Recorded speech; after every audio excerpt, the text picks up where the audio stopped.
ऐलान कर दो, जाओ आज हमारी तरफ से ये ऐलान कर दो, हम पे भारी एहसान गदों के, आज से हम भी दीवाने हुए।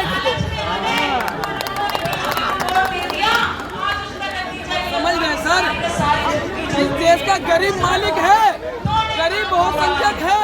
हर पल हम अपनी जिंदगी को कीड़े मकोड़े की तरह जीते हैं, हर पल शहीद होते हैं, हर पल हम पे कष्ट है। हमें मालूम है हमारे वोटों से आप इस देश में शासन करते हैं, फिर हम ही को दबाते हैं, हम ही लोगों को दबाते हैं, मारते हैं, डंडे करते हैं। लड़ाई व्यवस्था की नहीं, इंसाफ की लास्ट टाइम तक लड़ेंगे, लास्ट टाइम तक लड़ेंगे। किसी जुल्म और ताना से ताना साइड के सामने सर झुकाने वालों में से नहीं है। इस देश के युवाओं में सही परिस्थिति के विचार दौड़ते हैं। हो हिम्मत तो लगाओ, हो हिम्मत तो लगाओ, लास्ट टाइम तक लड़ेंगे। लेकिन कहाँ सरकार कह रही है? सरकार जो अवैध निर्माण है सिर्फ इनको हटाया जा रहा है, ऐसा तो कोई भी नहीं बना देगा। लोग ये कह रहे हैं भाई दिल्ली को थोड़ा सा और डेवलप किया जा रहा है। हम मना कर रहे हैं, ये पत्रकार जी, हम मना कर रहे हैं।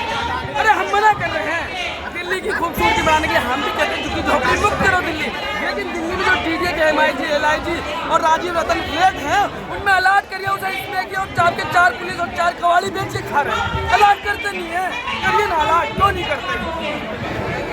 हम सर अपने जज्बात लेके आए हैं। देखिए दुनिया के मन, दुनिया से दुनिया में क्या हो रहा है जी। सैयद अली हुसैनी आयतुल्ला अली खamenei साहब को अमेरिका ने कहा सरेंडर करो। उन्होंने कहा सर कटाएंगे झुकाएंगे नहीं, जो तुझसे होता है वो कर ले। मोदी जी को ये देखना चाहिए कि डोनाल्ड ट्रंप ने ऑपरेशन शुरू के दरमियान ये कहा कि नरेंद्र मोदी सरेंडर। मोदी जी क्यों करेंगे? हम भी न्यूक्लियर पावर रखते हैं, तेरा शायद हमारी 10 मिनट की दूरी पे है, साले उड़ा देंगे। बोलना चाहिए था ना, प्लीज सिलेंडर करके बैठ गए और उस पर भी हमें कहते हैं। चलिए ये थोड़ा सा इंटरनेशनल मुद्दा हो जाएगा। नहीं हम सब गरीबों की बात सुनने आया हूँ, आपका भी चिंता है।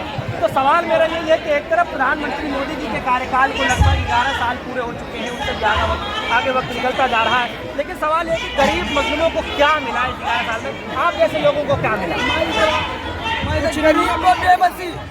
गरीब को बेबसी, बदनसीबी, कफन, कर्ज, मौत और बेतहाशा दुख और कम मिला है मोदी के शासनकाल में। इसके लिए ये गरीब नरेंद्र मोदी का हमेशा आभारी रहेगा, हमेशा। इस बात के लिए दुख, बेबसी, गरीबी, कफन और बेतहाशा दुख के लिए नरेंद्र मोदी ने गरीबों के लिए कुछ भी नहीं किया। सिर्फ झूठ, इतना सारा अलग अलग तरह की टोपी। इस देश में कोई एक हीरो एक्टर बता दो जिसने इतने सारे कपड़े बदले हो जितने नरेंद्र मोदी ने बदले, और उससे ज़्यादा उनके चमचे पत्रकार, उनसे ज़्यादा उनके चमचे पत्रकार जो मीडिया, पूरी भारतीय जो मेन स्ट्रीम मीडिया है, जो सुबह शाम उठ के। नहीं, मैं ये कह रहा हूँ, आप मीडिया की बात कर रहे हैं, मैं कह रहा हूँ सरकार ने 11 सालों में क्या किया आपके लिए? बेवकूफ बनाया ना, बोलते रहे मीडिया के माध्यम से सरकार अपना विश्वास खो गई है। अरे क्या नाम है, ये आप समझते नहीं है। अरे सरकार पूरी तरीके से सरकारी मशीनरी और मेन स्ट्रीम मीडिया के माध्यम से चली, लोगों में विश्वास नहीं है सरकार के प्रति। 3 टर्म की सरकार बनी ना, बिना विश्वास के तो बनी नहीं सकती। तो हम कहें तो नहीं, प्रोपेगेंडा, ये झूठ के जाल में लोगों को फंसाया गया। अगर है तो हर जगह तो लोग धर्मेदार, पत्रकार है, जर्नलिस्ट है, अच्छी बुरी चीज़ों से रूबरू है। आप मुझसे और लोगों से ज़्यादा बेहतर को समझते हैं जीवन की, क्योंकि आपका ये प्रोफेशनल है लोगों की तकलीफों को महसूस करना और लोगों तक पहुँचाना। तो आप भी जानते हैं ना कि हर वक्त रोड पर, सड़क पर खड़ा है सरकार के विरुद्ध, लेकिन वो वक्त पूरा हो गया। देखिए चे गोरा कहते थे कि मैंने कब्रिस्तान में उन लोगों की भी कब्रें देखी जो संघर्ष में इसलिए नहीं जाते थे कि कहीं हम मारे ना जाए। तो समझ रहे हैं, हर आदमी लड़ाई में है, और जो नहीं है वो सोच रहा है कि मेरे मुझ तक ये आँच नहीं आएगी, उस तक भी आएगी। इसीलिए कहते हैं उन नरेंद्र मोदी से बड़े ढोंगी पाखंडी हैं ये, जिनके मंच पर आज हम यहाँ खड़े। अच्छा, एक सवाल और भी है मेरा। सवाल ये है कि ये झुग्गियाँ तो पहले भी टूट के रही। देखिए यूपी में भी पिछले कई सालों से मैं देख रहा हूँ कि जो अवैध निर्माण है, अवैध निर्माण पर कार्रवाई चल रही है, और दिल्ली के अंदर भी अवैध निर्माण पर कार्रवाई हो रही है। तो इसमें नया क्या है? अवैध निर्माण तो लगातार सदियों से टूटते रहे हैं। क्या हम क्या कह रहे हैं कि अवैध निर्माण को तोड़िए साहब, किसने मना किया है?